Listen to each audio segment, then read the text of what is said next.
today I'm going to be doing a salt encrusted prime rib. I'm going to start off by applying the rub to this beautiful piece of meat that we have here. You can just do salt and pepper, some garlic or whatever you want, but I just like to try a little of my own seasonings on here.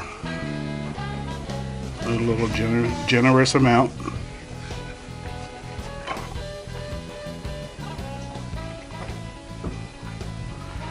You want it on there because this is a big thick piece of meat and you want it to penetrate so you can get the flavors deep inside of this cut of meat. And this is a bone-in piece of meat, and leaving that bone in there, it gives it that flavor. A lot of people cut it off first and tie it. I like to keep it on there because it again adds more flavor to the meat. Soak up all the good stuff from here. Pat it down, not really rubbing, more patting.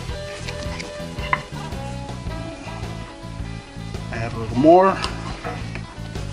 She should be good to go. All right. Yes, yes. Give it to me, baby. Then I'm gonna sit it there. Bone side down. That's for balance. So it's nice and soft now. It's a good piece of meat. And I want to sit it there for about 30 to 45 minutes and just let it get at room temperature and all the seasonings actually start to develop within the meat. So I'm going to put some gloves on because now I'm going to do the salt encrusting mixture. And I don't want it to get stuck to my hands. It's really messy. And plus it's hygienic. If you don't have gloves, just make sure you wash your hands throughout the process.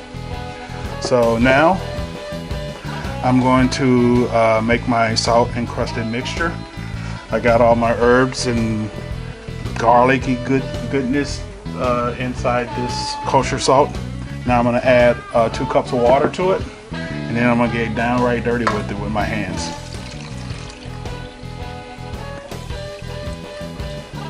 Alright. What is the water gonna do? Is gonna make a paste of this salt that'll stick to the prime rib. As you can see, it's already getting a little like pasty. And now you see why I wear gloves, because that would stick to your fingers, and yeah, that would be a little messy. That's the stuff I like. Oh yeah. It feels like the kindergarten paste that you played with when you were 4 or 5, 6 years old. But it's grainy because it's salt. And you can tell when like get most of the water out of it is what I'm trying to do. I want to get about 1 inch thickness, about the size of the prime rib. It's a little juicier than I like. Add a little more to it. Again, I want to make sure that this is boned down when I put this on here. And then you just start packing it best you can. Here comes the fun, messy part.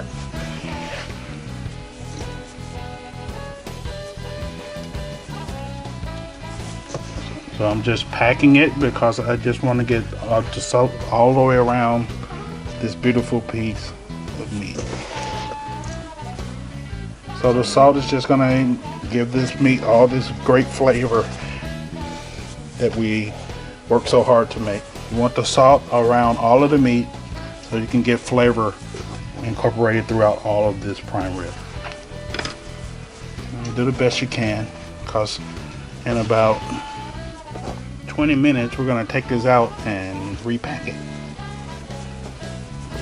and crush as much as I can by hand the first time, so it'll make a hard rock like casing around this, and it'll cook inside of it. I'm going to start it out at 425. I'm going to cook it for 20 minutes, and then I'm going to take it out and decrease the temperature.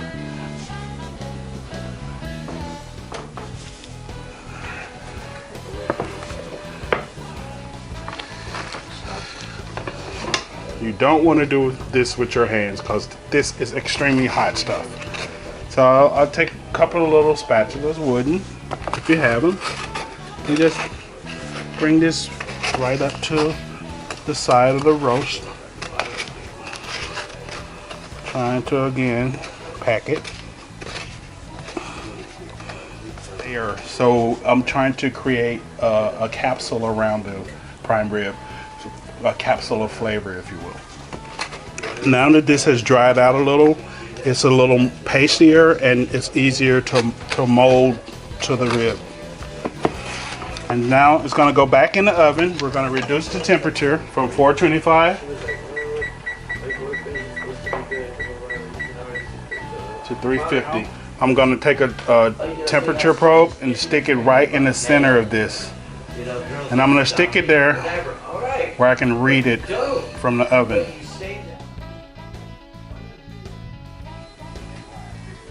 All right, now I'm going to go put it in the oven and adjust this where I can read it.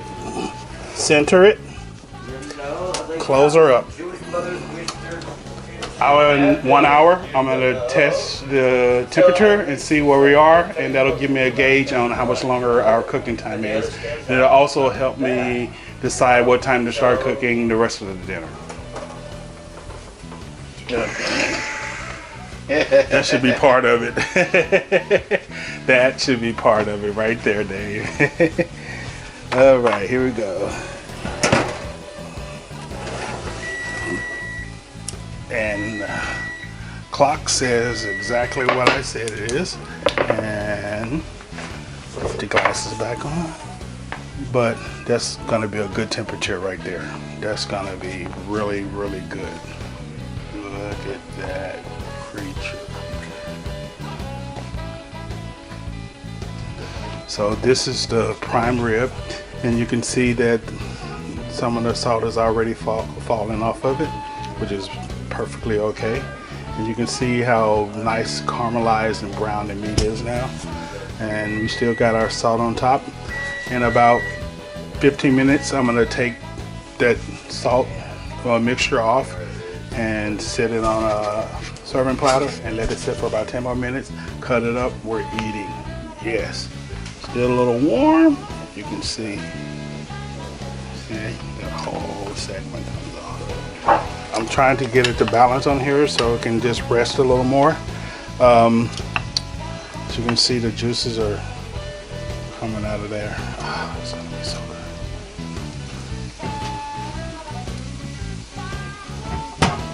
I'm gonna cut into this prime rib, see if we got success. So I can smell all the herbs and the garlic and the salt and everything, the juices. It smells so amazing. Now this is the best part. The chef always gets the first taste. This is our dog. And Dave gets the second taste. Now it tolerates you as the puppy, but it was just the language and everything about it. So good. Ready to serve to the first lucky guest.